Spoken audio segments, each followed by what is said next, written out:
Les francs-maçons étaient des hommes riches, ayant une connaissance particulière de l'architecture. On sait qu'ils s'intéressaient particulièrement au temple de Salomon, tout comme les Templiers. De plus, ils se concentraient sur la préservation des connaissances ésotériques, par exemple sur la Kabbale. La fascination pour le temple de Salomon n'est pas le seul lien entre les francs-maçons et les chevaliers du temple.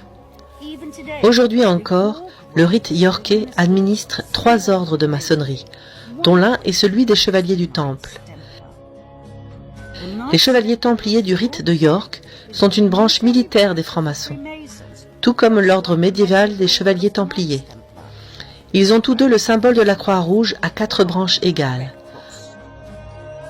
En bref, les francs-maçons étaient un groupe très secret de puissants jésuites, qui s'étaient infiltrés dans les innombrables loges maçonniques à travers le monde.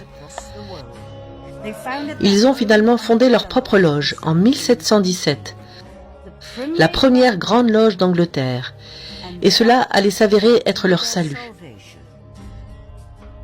Que s'est-il passé? Les jésuites étaient devenus beaucoup trop puissants au goût de 80 chefs d'État du monde entier qui se sentaient manifestement menacés par l'ordre puissant. Ils ont donc interdit l'ordre et ont fait pression sur le pape Clément XIV pour qu'il fasse de même. En 1773, le pape acquiesce à leur demande.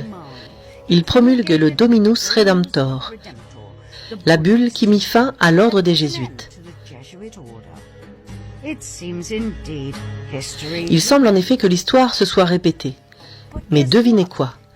Elle s'est retirée tout comme les chevaliers templiers avant eux, et ils ont continué à utiliser un autre nom, en l'occurrence la franc-maçonnerie.